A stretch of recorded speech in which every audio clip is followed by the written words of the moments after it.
mir ist gerade so etwas Peinliches passiert. Ich wollte an der Kasse mit Karte zahlen und dann ist gestanden: Betrag zu klein. Ja, ich hatte zum Glück 10 € gehabt und habe dann einfach mit denen gezahlt. Hey zusammen, ich bin Flavia. Und ich bin Jenny und heute reden wir über das Thema Geld, ob wir investieren, checken, wie viel Sackgeld wir bekommen haben und.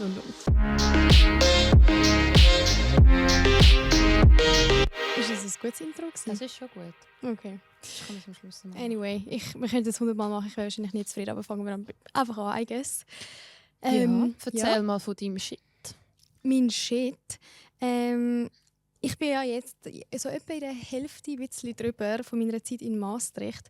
Also das ist übrigens in den Niederlanden, wo mein Freund und ich gerade aktuell wohnen. Bis Ende Jahr. 4 Monate insgesamt. Und dort haben wir den Familienhund. Also unser Familienhund ist dort wie mit dabei. Und wer einen Hund hat, weiss, dass man an gewissen Tagen vielleicht einfach keine Zeit hat, zum zu laufen oder er vielleicht ein bisschen zu lang würde allein bleiben. Und ich habe letzte eine mega herzige alte Frau im Kaffee getroffen, die sich wirklich schockverliebt hat in Chico. Und eigentlich war das so ein bisschen dieser Woche mein Scheinmoment gewesen, weil mittlerweile darf ich ihn bringen und so. Aber sie hat der Chico mittlerweile so fest das Herz, also er ist ihr Ins so Herz geschlossen. ja, ins Herz geschlossen bzw. das Herz gewachsen, dass sie schon so gefragt hat, also when are you going for good again? Und dann haben wir so, ja, im Dezember und so. Und dann hat sie ihm fast brüllt, wirklich, weil ihr Hund ist vor 2 Monaten gestorben und der Chico ist im Moment wie so ein Pflaster, das sie auf die Wunde tut. Und wirklich, wenn du müsstest im Fall die Frau sehen, wenn sie den Chico sieht, wie glücklich sie wird und sie findet das so herzig und er geht ihr direkt auf den Schoß und es zerrisst mir jetzt schon das Herz, so an Abschied zu denken, wo dann so in 1 oder 2 Monaten ist. Oh.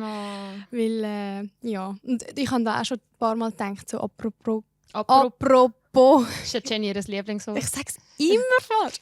Apropos Geld, habe ich auch schon gedacht, weißt du, so, die Frau, die lebt allein, hat halt auch nicht mehr so ein grosses Umfeld. Ihr Hund ist gestorben und wir sind jetzt wie so ein bisschen auch die jede Woche mal bei ihr auf den Kaffee gehen, wenn wir den Hund bringen und holen. Und ich habe mir auch so gedacht, so, Alter, wäre ich reich oder hätte ich einfach Geld, das kommt nicht darauf an, würde ich sie so einmal im Jahr in die Schweiz einladen und weißt, also weißt, so, ich würde ihr ein Ticket zahlen, sie können kommen, wir könnten sie besuchen oder sie soll uns besuchen. Vielleicht könnt ihr ja das auch irgendwann machen. Oder weißt ja, jetzt aber, auch weißt, so irgendwie, für nachher, wieso maybe kauft sie einen neuen Hund? Oder ein bisschen mit ihr reden. Ja, es ist einfach wie so, ich habe auch schon wegen dem Shit, weil mich das auch wirklich traurig macht, sie so zu sehen und schon an Abschied zu denken, habe ich auch schon gedacht, könnte man vielleicht bei Geld wäre das echt weniger traurig, wenn ich mir würde denken, ich könnte sie ja einladen, dann müsst ihr uns nicht so vermissen. Weißt du, was ich meine? Darum, das ist einfach so ein bisschen Also traurig eigentlich gewesen. wirklich Shit und Shine in einem. Ja, irgendwie. ein bisschen, ja. Und mein Moment, der war heute. Und zwar, ich habe mega lange Zeit habe ich nie so gute Lieder auf Spotify wieder gefunden und entdeckt. Und heute, beziehungsweise die letzten 2-3 Tage, habe ich wieder gute Lieder entdeckt. Und das hat einfach so mega einen Mood-Push gegeben, heute, wo ich so Kopfhörer hatte. Ich war niemand daheim, ich war allein im Wohnzimmer, bin so zu 2-3 Lieder abgegangen. Und das war so ein richtiger Glückshormon-Boost gewesen. Und ja, das hat mich mega happy Wie viel Mal hast du es gehört? Weil wenn ich ein neues Lied habe, dann höre ich es etwa 6 Mal am Tag. Ich auch. Also etwa so viel oder mehr. Musst du es dann nachher zeigen? Ja, also ich habe mir extra versucht zu merken, dass ich es empfehlen kann im Podcast. Das Lied heisst «God gave me feet for dancing». Das ist das eine. Und die restlichen habe ich vergessen. Aber das ist ein. Ah nein, stimmt. «Let's get back» oder «Let's go back» von Jungle, von dieser Band. Okay. Das habe ich dir, glaube ich, ja. schon gesagt. Ja. Cool, da habe ich auch wieder ein paar neue. Yes, lass uns mal rein. Deine Yes. Shits and Shines? Ja, Shit bezieht sich ein bisschen auf den Podcast. Das ist auch gerade vorher passiert. Eigentlich hatte ich einen anderen Shit gehabt. Aber ein paar in meinem engeren Umfeld tun mich darauf hinweisen, dass, wenn ich halt recht offen über Themen rede, die man vielleicht sonst nicht so redet, so à la «Hey, ist dir bewusst, dass das mega alle anhören können und kannst du das handeln und bla bla bla». Und ich weiss, sie wissen, dass meinen, dass alle. Es ist eigentlich Lieb. herzig gemeint. Ja. Das ist lieb gemeint. Aber der Shit daran ist, dass mich das mega verunsichert im ersten Moment.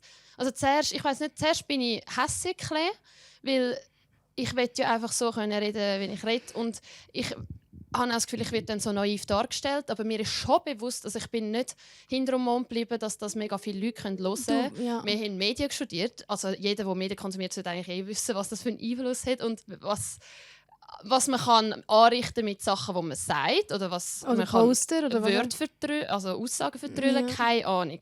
Mir ist das alles bewusst und gleichzeitig werde ich dann trotzdem verunsichert und bin dann kurz am Hinterfragen, so, soll ich nicht so offen reden, soll ich das und das schießt mich mega an wie mir selber. Also jetzt habe ich mich schon wieder, das war jetzt vor einer Stunde gewesen. Aber du wirkst schon aufgewühlt. Ja, und weißt, ich will einfach sagen, erstens rede ich rede einfach drauf los, aber ich habe mir schon etwas dabei überlegt, ob ich jetzt das soll sagen, weißt du, wenn es wirklich intim wird, etwas, ist das nicht einfach unüberlegt. Ich Ja. habe mir dann schon überlegt, soll ich nicht, und ich rede ja mit dir mega gerne drüber. Und es ist nicht, ich sage es nicht, weil ich will irgendwie Aufmerksamkeit, gar nicht.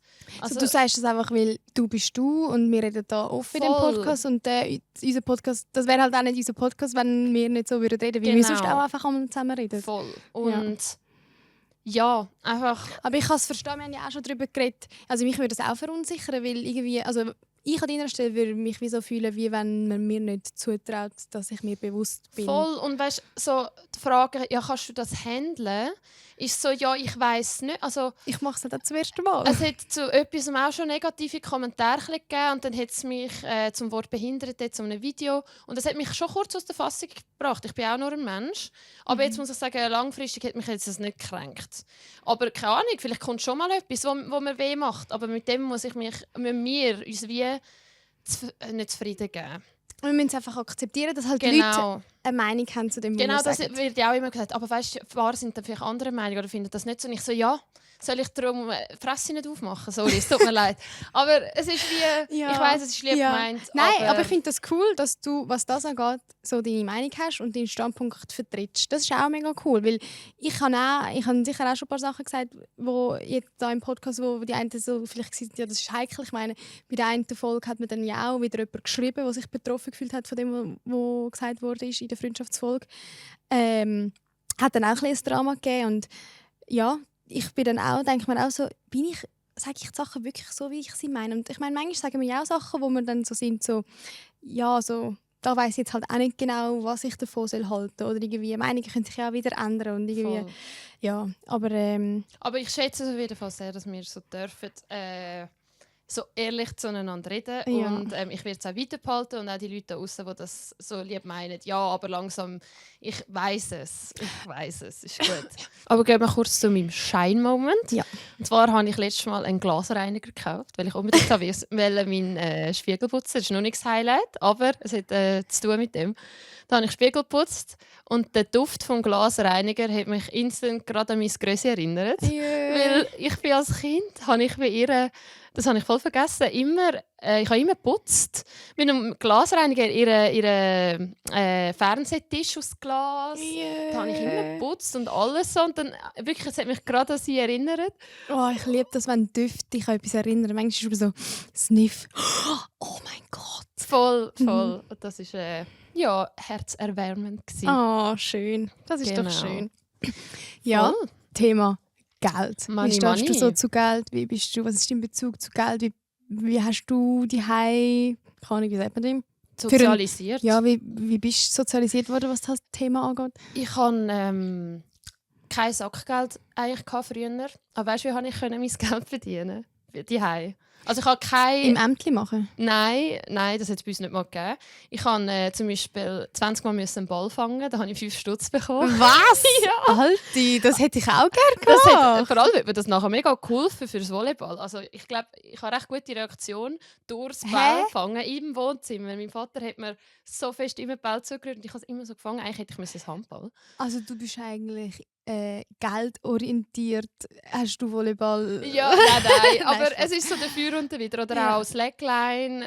Wenn ich sie Aber einmal das ist rauf cool. und hinter sie runter geschafft habe, habe ich Geld bekommen. Und ja, Aber dann bist du motiviert gewesen, wegen dem Geld als Kind, das zu können? es dann hast du geht, irgendwann- je nachdem. Okay. Also, mein Vater hat dann schnell gemerkt, dass ich recht gut Ball fangen kann. Und dann hat er dann das nicht mehr so viel angesprochen. Oder, ja, Nicht so so belohnt mit Geld, mit Cash.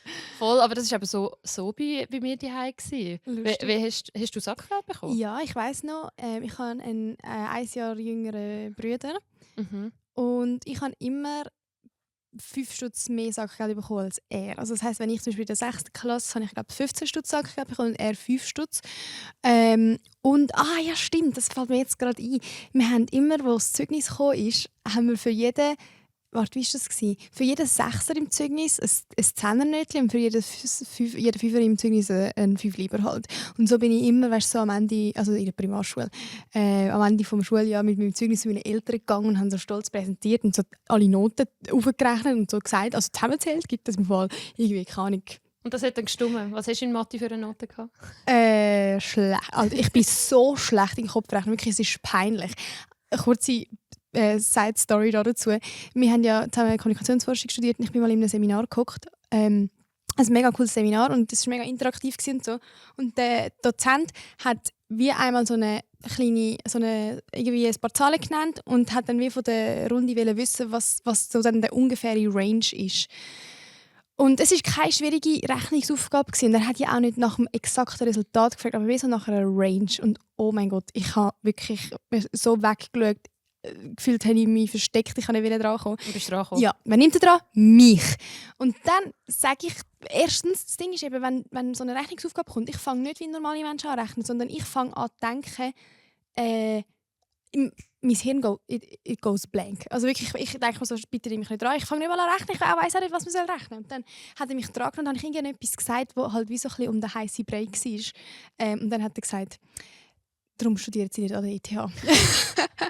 Und das habe ich dann daheim erzählt, weil meine Familie weiss, ich kann nicht Kopf rechnen. Die haben das so lustig gefunden. Aber was war mal deine Frage? Es ist nur um Sackgeld ja. gegangen. Ja, eben so, für Noten bin ich belohnt worden. Ich habe ein bisschen Sackgeld bekommen, mit dem bin ich eigentlich immer nur im Volk krömeln. Ja, das ist so ein bisschen... Was mich sicher geprägt hat, ist so wegen Investieren. So ein bisschen, ja, das Elternhaus ist nicht so mega dafür für Investieren. Also, es ist immer gesagt worden, du musst etwas machen für dein Geld. Du musst arbeiten für dein Geld. Nicht dein Geld. Lass arbeiten für dich. Und du hast das angenommen, die Einstellung? Ja. Und jetzt können wir ja schon auch ein bisschen über Investieren reden. Weil ich bin so im Zwiespalt dazu. Weil irgendwie vertrete ich auch diese Meinung. Weil ich finde es irgendwie komisch, wenn ich einfach Geld irgendwo angeben kann. Also ich habe mich auch viel zu wenig damit befasst, also was ich jetzt immer labere. Keine Ahnung, wenn das eine da aussen oder eine musst du dann wieder anhören. Ja. Informier dich mal, bevor du redest. Gell. Aber kommt. Nein, das ist ja deine Meinung, ja.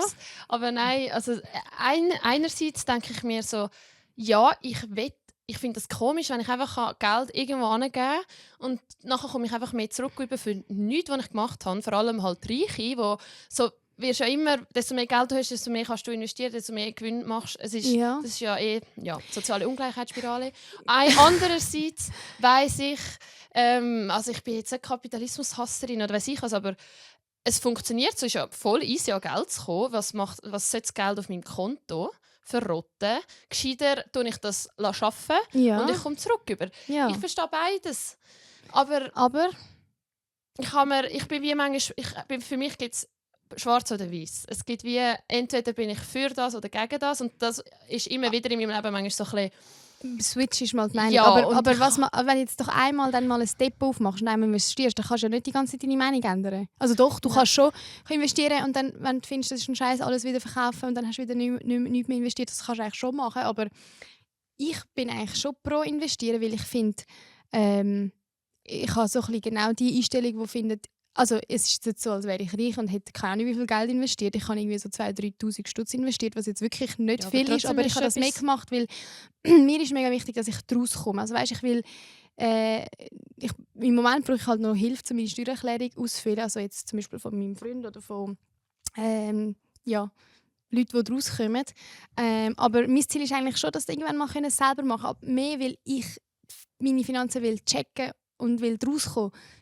Stehe ich jetzt gut da oder stehe ich nicht so gut da? Ist das, was ich mir leisten will, angemessen zu dem, was ich kann? Also weißt, ich will wieder rauskommen und in das Thema investieren gehört für mich wie auch zum Thema finanzielle Bildung.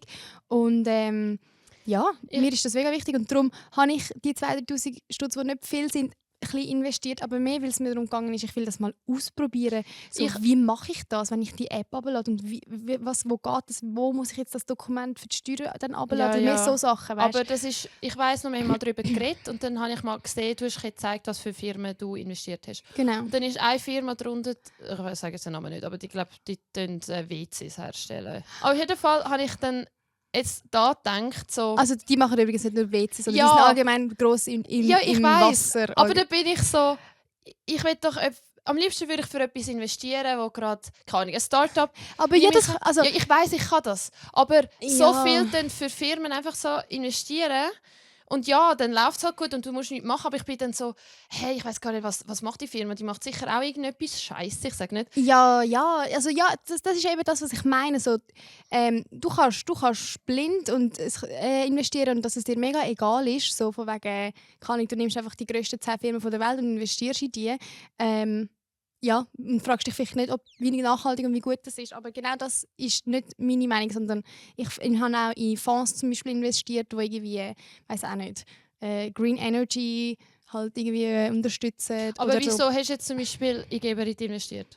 Keine Ahnung. Also eben, das sage ich ja. Mega viel von denen, die ich so, ja, vielleicht hätte ich mich auch, vielleicht müsste ich jetzt dir können antworten, warum. Aber alles gut. Ich habe jetzt eben noch nicht wirklich in eine Marke investiert, sondern Zum Beispiel? meine Schwester hat mir geholfen, so eine App, die Bitcoins hat. Oh mein Gott, ich muss schon lachen, wenn ich es sage.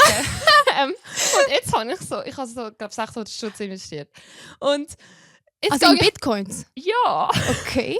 Und sie hat also ich habe einfach mitbekommen, Oh keine mein Ahnung. Gott, im Fall Leute, die rauskommen, finden das jetzt gerade so lustig, unsere Unterhaltung. Ich weiss. Weil wir einfach Ich so finde es Scheiß darum labern. lache ich ja. Ich will nur sagen, das ist vielleicht auch noch Wir müssen wichtig uns nicht zum- Nein, ich will nur einen rechtfertigen. Disclaimer machen, dass was wir da sagen, dürfen wir nicht für bare Münzen nehmen. So, Ja, man nicht soll- auf Goldwaage legen.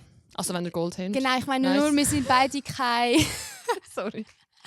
wir sind beide keine Finanzprofis und das, was Voll. wir da sagen, ist nur, was wir denken, ist richtig und falsch. Ja, wir müssen uns nicht immer... Ja. Aber also Tipps nehme ich gerne entgegen. Ich Auf jeden Fall muss ich einfach lachen, weil ich gehe manchmal, als wäre das ein Game, so auf die App wieder und ich so, ist rauf, ist runter. Und dann Ja. bin ich so, aber was ist eigentlich passiert? Keine Ahnung. Weißt, Ja, und da sind wir, glaube ich, gleich. Wir wollen beide mit checken und voll. Oder zum Beispiel, ich weiß gar nicht, was habe ich noch alles irgendwie... Ich muss mal wieder reinschauen. Ich weiß auch nicht mehr ganz genau. Aber zum Beispiel, wo der Krieg ausgebrochen ist auch alles runter. Und dann ist mir auch erklärt worden, ja, das ist halt wegen dem Krieg und das ist der Zusammenhang. Das habe ich mega spannend gefunden, wie halt, ja, die Schlagzeilen auch, wie ich die auch gespiegelt in meinem Portfolio gesehen. Und ich will wie einfach daraus kommen. Also als Quintessenz kann man vielleicht sagen, wir beide kommen nicht 100% raus, aber ich glaube, durch ein bisschen ausprobieren mit so einem Betrag, wo es vielleicht nicht so fest darauf ankommt, kann man viel lernen und das ist so ein bisschen mein Ziel im Moment, so ein bisschen bei Investieren, dass ich wie Learning by Doing mache und dann irgendwann später ein bisschen besser daraus komme. voll. Ja, aber Thema Sparen ist ja glaube ich auch so ein Ding. So, wie, hast du ein Sparziel? Ein Sparziel nicht so wirklich an eine Zahl, aber so, wenn ich jetzt weit in die Zukunft denke, will ich halt schon können für, keine Ahnung, wenn mal das Eigenheim eine Frage ist oder so, können eine Hypothek aufnehmen für eine Hypothek.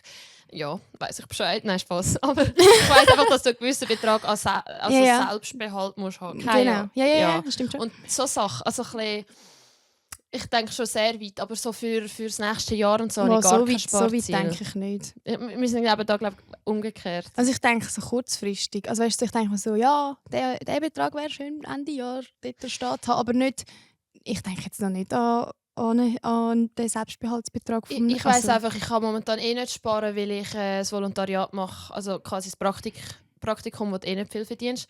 Und darum bin ich so immer noch der Meinung, also jetzt muss ich noch nicht wirklich sparen. Aber Ja, okay. ja, aber man kann auch sagen, wir beide sind noch nicht ganz unabhängig, glaub, vom Elternhaus. Das macht auch Bedeutung zu Geld für mich, wie soll ich sagen, ich weiss noch nicht genau, wie teuer das wirkliche Leben ist. Also jetzt, ich meine, ich zahle die WG selber, mein Lebensunterhalt, alles. Das GEA wird mir noch gezahlt zum Glück und die Krankenkasse wird mir auch noch gezahlt. Aber ich weiss, ich kann es nicht einschätzen, wie viel zusammenkommt, aber ich sehe es bei meiner Schwester, die schon eine Familie hat und alles. Und Wie teuer das Leben ist. genau, und das macht mir schon ein bisschen Angst. Also ich habe wie Zukunftsangst Angst.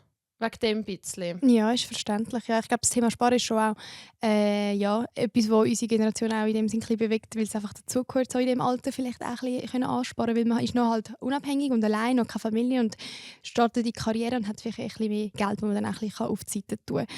Übrigens, falls ihr auch ein bisschen Geld sparen wollt, dann lohnt sich auf jeden Fall Sunrise Young Handy Abo, weil mit dem bekommt ihr Zugriff zu Sunrise Moments. Das heisst, ihr könnt vergünstigt an Konzerte gehen, an Festivals oder habt eben auch 50% aufs Halbtags. Falls euch das interessiert, findet ihr mehr Infos in den Shownotes. Und ja, wie tue ich so sparen? Also bei mir ist halt auch ein bisschen, jeden Monat unterschiedlich. Also ich arbeite zwar 20% angestellt und habe dort einen Fixlohn, aber ich arbeite auch noch so ein bisschen selbstständig. Also ich bin gemeldet bei der Ausgleichskasse, weil ab einem gewissen Betrag pro Jahr, wenn du den selbstständig erwerbend verdienst, musst du halt das wie angeben, damit du dann auf das halt auch Steuern zahlst. Und das habe ich auch in den letzten 1,5 Jahren mich mehr damit befasst. Also weißt, ich war so, wo muss ich mich anmelden und was muss ich ausfüllen und wie viel Steuern muss ich jetzt am Schluss Ende Jahr auf das zahlen? Oh mein Gott, ich bin selbstständig erwerben, dass ich darauf steuere. Also weißt, das war auch so ein Moment of Realization für mich. So, oh mein Gott, das ist so erwachsener Shit. Ja. Ja, auf jeden Fall. Ja, bei mir ist es auch unterschiedlich. Aber würdest du jetzt, gut, eben, du bist im Volontariat. Ich finde es eben noch spannend, weil so, du hast gesagt, so, bevor du angefangen hast zu arbeiten, so, ich würde dann die Leute in der Redaktion schon fragen, wie viel sie so verdienen. Ich kann auch Über das redet man ja in der Schweiz nicht, über den Lohn. Ja. Das ist ja so ein Tabu, dass irgendwie, ich finde das also nicht Geld cool. allgemein. Ja, Geld allgemein, ja. Können wir nachher noch über Geld reden. Aber ja, ich habe glaube am ersten Ausbildungstag gerade meinen Ausbildner nicht gefragt, wie viel er verdient. Ich habe einfach ihn gefragt, weißt du eigentlich, wie viel deine Kollegen verdienen? Der arbeitet seit 26 Jahren dort. Er so, keine Ahnung. Ich so, okay. Was? Also so habe ich nicht geantwortet. Aber hat er dir gesagt, also hast du das Gefühl, er hat wirklich keine Ahnung? Ja, oder definitiv, kann ich mir vorstellen. Und nachher habe ich halt mit Jüngeren, die Abgänger sind von dem, was ich gemacht habe jetzt, die Ausbildung, habe gefragt, hey, wie viel verdienen ihr? Und sie haben es mir gesagt. Also, weil ich habe ihn ja nicht gefragt, wegen, ich habe mich jetzt auch wundern, ob die Altersgruppe darüber redet. Und dann habe ich mal Jüngere gefragt, als Orientierung vor allem für mich, weil ich finde, ich weiß nicht, irgendwo gibt es ja Lohnbänder. Ich weiß nicht, ob das in der Medienbranche, keine Ahnung, in den Medien habe ich das Gefühl, muss man noch eher auch irgendwie für den Podcast oder so, wir haben ja keine Ahnung gehabt. Ja. Also weißt, man muss einfach zusammen reden, um eine Orientierung zu haben. Mega. Wenn du halt nicht zusammen redest, dann kannst du einfach einen schlechteren Lohn bekommen als andere. Ja, oder du verlangst einen Wucherpreis, wo du denkst, ist normal und dabei...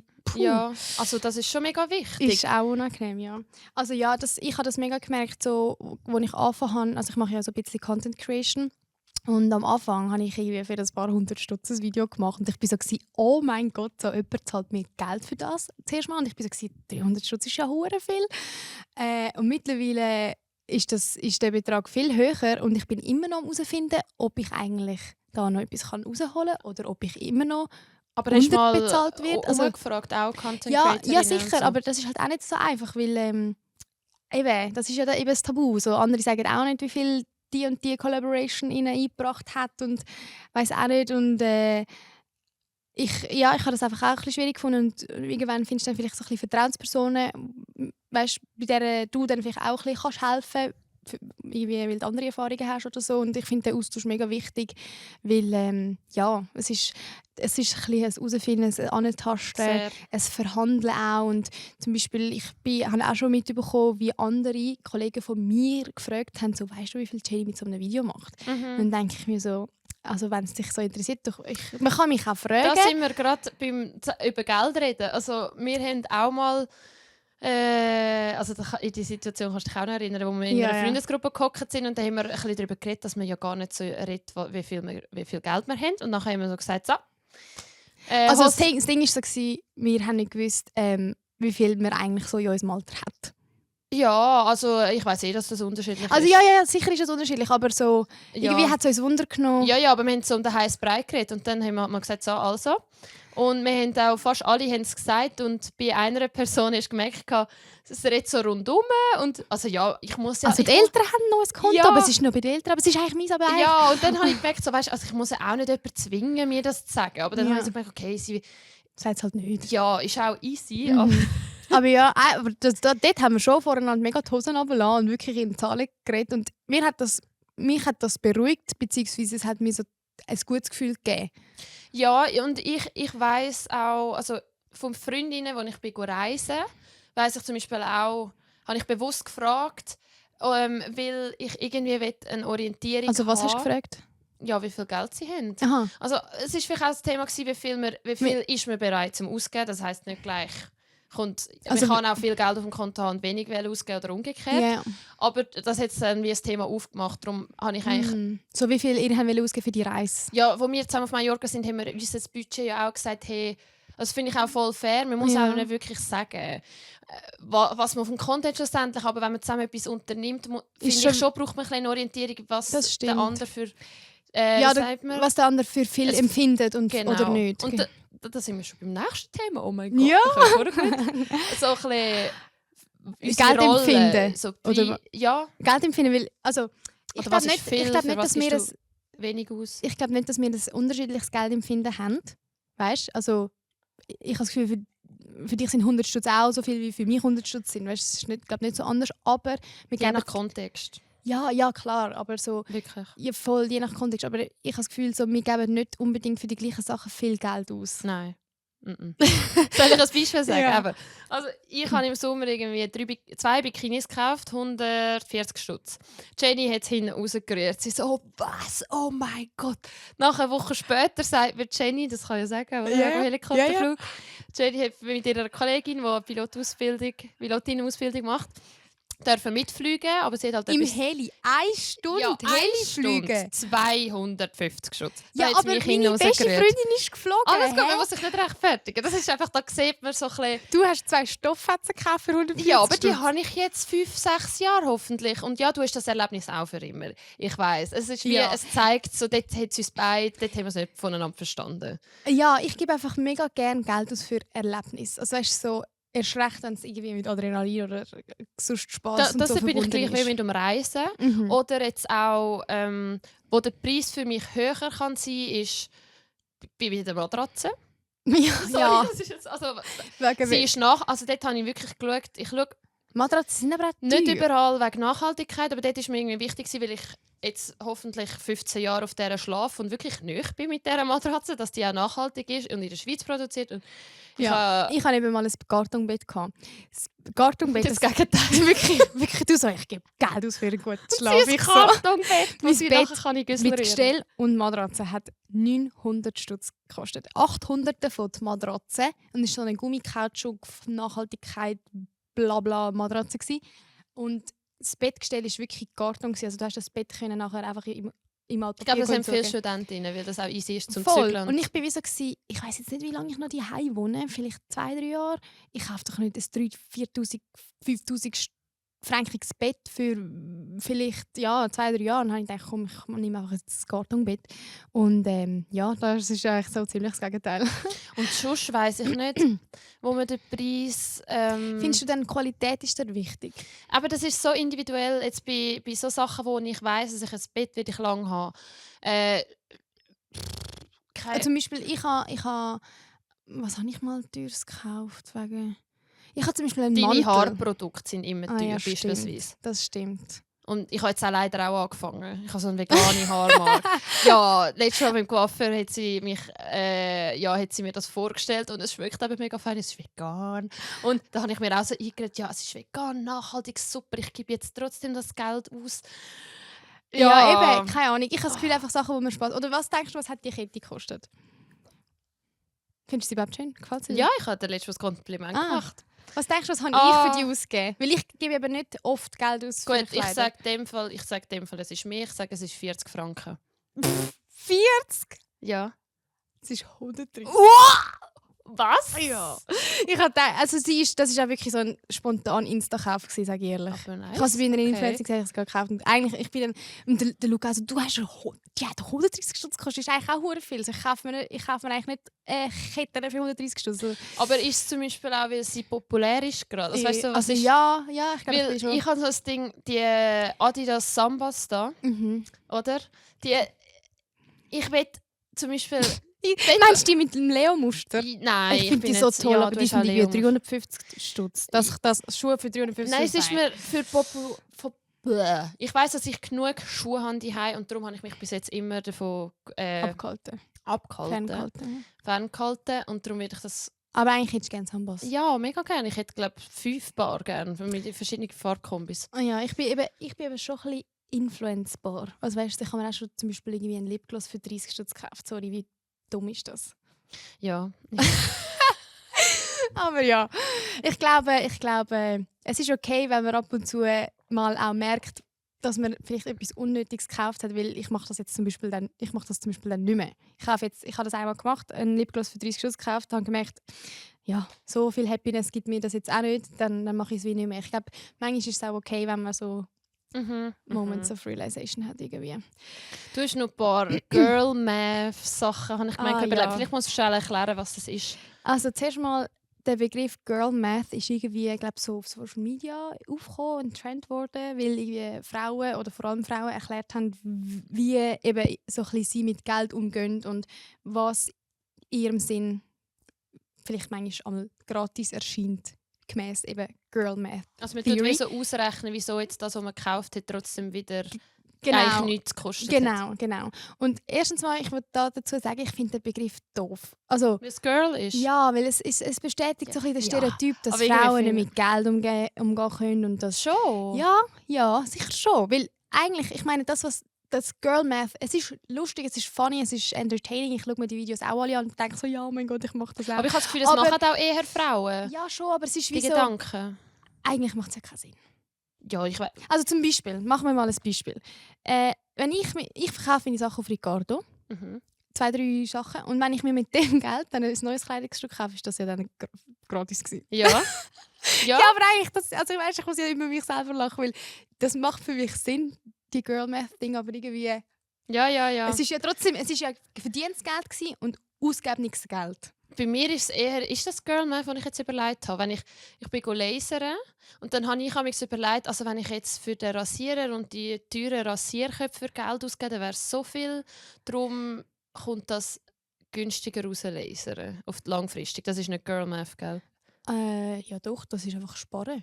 Also, du hast gefunden, ich gebe lieber 1000 oder wie viel Ja. hunderte Stutz aus Ja. zum Lasern, statt mein Leben lang rasieren. Ja, Ja. das ist am Schluss doch sparen, oder? Okay, nicht Girl Math. Keine Ahnung. Ja, Vielleicht du auch bist- Girl Math, ich weiß doch auch nicht. Ich bin auch nicht Okay, gut. der Doctor of Girl Math. Ja. Nein, aber was ist noch so Girl Math? Oder wir haben auch zum Beispiel gesagt, in der letzten Folge habe ich dich gefragt, du sollst mal raten, wie viel Geld du so pro Monat ausgibst und dann zusammenzählen, wie viel es effektiv ist, um zu schauen, wie nah dran du bist. Mhm. Und du so, ja, also wenn ich dann im Oktober in die Ferien gegangen bin, muss ich dann den Flug, den ich ein halbes Jahr vorher Mhm. gezahlt habe, auch reinzählen. Weil das ist auch so, Ja, das vergisst man sowieso. Oder auch das vergisst man ja Festivalticket. irgendwie, wo wir auf Mallorca gegangen sind. Den Flug haben wir irgendwie auch 2-3 Monate vorher gebucht. Das, Ja. das habe ich dann irgendwie nicht mehr zu meinen Und darum, Ausgaben also, wo wir am Ballenbad waren, sind wir so, ja, wir nehmen noch mal. Ja, voll. Aber ich glaube, da gibt es noch viele so lustige Beispiele. Ich würde auch irgendwie mega gerne noch so mehr Beispiele auch von anderen Leuten hören. Ich weiß nicht. Ja, man kann uns schreiben. Ja. Das wäre cool. Ich kenne einen Podcast, wo Leute privat schreiben und ein Thema präsentieren und die im Podcast dann Girl Mathe. Mathen. Ja. Ich wollte noch eine Story erzählen von einer Freundin von mir, die ihre Lohnerhöhung abgesagt hat. Ja, das hast du schon mal erzählt. Habe ich Und da das habe ich mal auch erzählt? gedacht. Das ist auch etwas, wo ich habe das gehört, wie sie also, krass. ich habe gedacht, wenn du es nicht unbedingt willst, Also es ist dann ja tust so, du doch spenden. ja, wenigstens. es ist eben so. Aber- gewesen. Sie hat das Angebot bekommen, weil sie macht einen mega guten Job. Sie ist wirklich schon mega lange dabei, hat das Unternehmen mega geprägt, wo sie ist, und hat dann halt das Offer bekommen. Sie hat das dankend abgelehnt, weil sie gefunden hat, dass sie lebt allein in einer Wohnung, sie kann sich alles leisten, was sie haben möchte, und sie lebt, würde ich sagen, durchschnittlich Standard. bescheiden. Mhm. So. Und sie hat wie gefunden, wenn ich die Lohnerhöhung bekomme, dann muss ich ja manchmal dann muss ich ja manchmal kein Essen mehr mitnehmen ins Geschäft. Und das tut mir eigentlich schon noch gut, wenn ich einmal selber muss Essen mitnehmen muss. Und sie hat also gefunden, aber ich brauche auch kein Auto, also mit mehr Geld. Keine Ahnung, ich könnte mir das Auto leisten, aber ich brauche ja kein Auto. Und ich habe sie wirklich entsetzt angeschaut, wie sie war. Hä? Dann gehst du halt einfach fancier in die Ferien. Das ist umgekehrte Girl Math. Das ist keine Ahnung, was das ist. Es ist einfach Es- Bescheidenheit es- und einfach glücklich sein mit der Art und Weise, wie du lebst. Und es ist, ihre Einstellung ist auch mega so, du, ich kann alles, was ich brauche nicht mehr, also brauche ich auch nicht die Lohnerhöhung. Aber ja, ich habe dann auch gesagt, du kannst das sparen für deine Rente, du kannst es investieren, habe ich gesagt, du kannst mit dem Geld schon etwas machen. Aber ja, apropos Spenden, habe ich es nicht richtig Ich gesagt? weiß nicht. Ja. Apropos Spenden, du hast ja letztes Mal gesagt, ich soll etwas spenden und ich habe gespendet. Du hast schon gespendet? Ja. Und zwar habe ich an ein Frauenhaus in Zürich gespendet. Aha, 40 wie heisst es? Ich weiss gerade nicht mehr, wie es heisst, aber es Ich ist, kann es gibt glaube nicht mega Okay. viel. Auf Mhm. jeden Fall habe ich 40 Stutz gespendet, weil es hat auf der Internetseite gibt's meistens wie so schon Voll. fixe Beträge und dann noch ein Feld, wo du selber kannst eingeben kannst. Ich habe dann einfach den fixen 40 Betrag Stutz genommen. Schön. Und Das freut mich. ja, sie sind für Frauen da, die Gewalt, wie Ja. sagt man? Ich glaube, ich habe ja mal bei einer NGO gearbeitet, die mit Geflüchteten arbeitet und wir haben viele weitergeleitet, glaube ich, an das Frauenhaus. Also, Ja, Frauen, genau, die für das habe ich geflüchtet gespendet. Und dann habe ich wie bist du auf die Idee gekommen, dort zu spenden? Hast du dich, Also oder ich hast habe du gewusst, Google eingegeben? ich habe einfach gewusst, ich will für etwas spenden, wo Frauen zugute kommt und etwas Lokales, halt in Zürich so.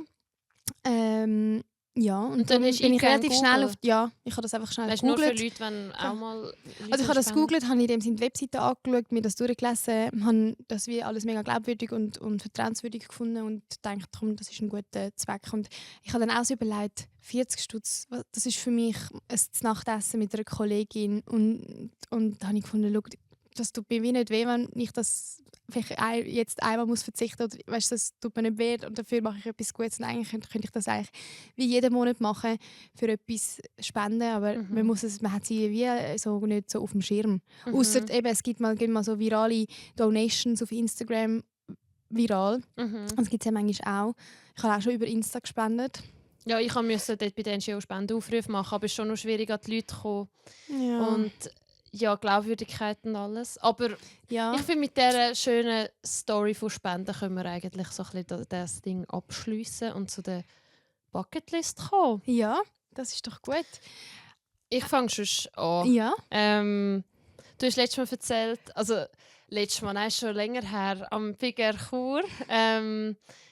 Ist einfach so, während so die Freestyler da gegumpelt sind, ist Jenny am Handy und hat ihre Daily Language Lesson gemacht. Ja. Also auf der App. Auf der App hat sie schnell ihre... Sprache. Ja, ich habe meinen Streak hätte ich sonst verloren. Ist ja super! Ja. Ich finde das mega herzig. Und ich so, was machst du? Sie so, ich muss nur schnell Holländisch lernen. Weißt du, verliere ich meinen Streak. Dann habe ich aufgefasst, dass du ja willst, ein bisschen einfach... So ein bisschen. Aber ich habe gedacht, jetzt Bucketlist. Wenn du jetzt noch in Maastricht bist, musst du einen ganzen Tag, wenn du gehst einkaufen in ein Café oder weiss ich was, musst du Holländisch reden. Also du kannst ja auch den Übersetzer nebendran haben. Also weißt du, so beim Kaffee bestellen, also das kannst du ja dann, also ich hoffe, das kannst du jetzt schon ein bisschen. So ein bisschen ich kann in Also Holland. Okay. Ich kann in Holland, aber da nicht. Ja, auf Englisch halt. Nein, also nie Nein, auf ja. Holländisch. Also ich kann irgendwie so sagen, guten Morgen und Also? so. Guten Morgen. Goedemorgen. Guten Morgen. Goedemorgen. Komm mit M. Guten Morgen. Und wie sagst du jetzt, ich will einen Kaffee, das weißt du nicht? Nein, das weiß ich nicht. Okay, aber das wäre die Challenge. Ja, okay. Also Gut. wirklich. Challenge jetzt nicht accepted. mit deinem Freund Holländisch Ja, reden. Challenge accepted. Ja, aber dann musst du schon ein Video machen. So, ja, weißt du, ich schicke dir einen Snap oder ich nehme es auf jeden Fall auf. Ja, ich gut. mache einen Vlog ja. oder so. Meine Bucketlist für dich ist, du kommst mich schon bald besuchen in Maastricht. Und meine Bucketlist-Ding für dich ist, dass du dann nach dem Weekend deine Top 3 Highlights einfach musst aufzählen musst. So ein bisschen von dieser Stadt oder von dem Wochenende, Sachen, die dir aufgefallen sind, dort in meinem neuen Zuhause. Kann ich mir notieren. Ja. Cool. Hey, ja dann hören wir uns in 2 Wochen wieder. Abonniert, folgt dem Podcast mega gern, dann verpasst ihr keine Folge. Bewertet gerne. Yes. Und ja, folgt uns auf Insta, dass ihr seht, was wir sonst so tummeln zwischen den Folgen. Und Man hört sich, würde ich sagen. yes, man hört und sieht sich. Ciao. Ciao zusammen.